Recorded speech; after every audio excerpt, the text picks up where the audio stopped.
പൊട്ടിപ്പൊളിഞ്ഞ Moonupeedika beach road, വെള്ളക്കെട്ടും യാത്രാ ദുരിതവും. കയ്പമംഗലം നിയോജക മണ്ഡലത്തിലെ പൊട്ടിപ്പൊളിഞ്ഞ റോഡുകളിലൂടെ പ്രാദേശിക വാർത്തകളുടെ സഞ്ചാരം. അറിയാം, പറയാം, പ്രതികരിക്കാം.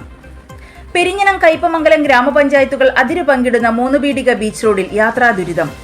ദേശീയപാത 66-ൽ മൂന്നുപീടികയിൽ നിന്ന് പന്തൽകടവ് കടപ്പുറം വരെയുള്ള 2 കിലോമീറ്റർ ദൂരം വരുന്ന റോഡിൽ നിർദ്ദിഷ്ട ദേശീയപാത നിർമ്മാണവുമായി ബന്ധപ്പെട്ട് തുരങ്കപാത നിർമ്മാണം നടക്കുന്നിടവും 1 കിലോമീറ്റർ പടിഞ്ഞാറ് ബീച്ച് റോഡ് വായനശാലയുടെ പടിഞ്ഞാറ് ഭാഗത്തുമാണ് പ്രധാനമായും റോഡ് പൊട്ടിപ്പൊളിഞ്ഞ് വെള്ളക്കെട്ട് രൂപപ്പെട്ടിരിക്കുന്നത്.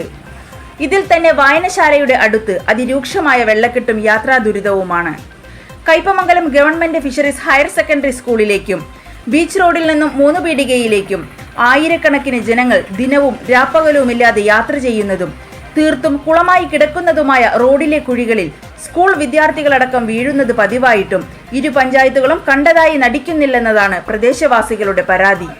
തീരദേശ റോഡ് ആയിട്ടുകൂടി ഫിഷറീസ് വകുപ്പും തിരിഞ്ഞു നോക്കുന്നില്ലെന്നതാണ് ആക്ഷേപമുണ്ട്.